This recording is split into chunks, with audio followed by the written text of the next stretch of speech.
Ang sarap nito sa malamig na panahon, kagaya ngayon. So, ayan, magluluto tayo ng pork with munggo. Ayan, tikman nyo na. Sarap. Ayun, oh. Wow. Alright, so, ayan, umpisa na natin. Maghuhugas lang tayo ng spinach. Ayan, para mawala naman yung mga dumi-dumi. Alright. So, ayan, nagbabad na ako ng munggo. Hugasan na natin. Ayun, tapon natin yung konting tubig. So, ayun. Mag-i-edit na tayo ng kawali. Alright. So, ayan, lagyan na natin yung munggo. Pakuluan natin.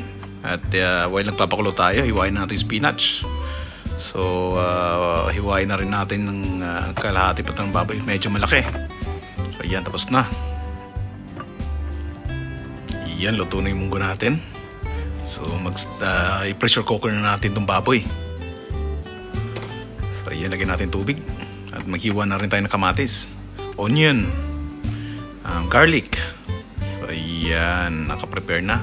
May nor pork cubes tayo, black pepper, patis. Ayan. So, isahin lang natin. Nilagay ko na yung garlic, onion, tsaka yung baboy. Alright. Wow. Ayun, more pork cubes. Paminta. Nahuli pa lang, ayan, patis. So, nakalimutan yung kamatis. Ayan, habol natin. Ayun. Tapos na. Lagyan natin yung galing sa pressure cooker na sabaw na baboy. Dagdagan tubig. Lagyan natin munggo. Ayun. Tapos pakuluan. Ayan, kumulo na. Ayun, halo-haluin lang. Lagyan ng malunggay. Spinach. Ayun, oh. Napakasarap naman.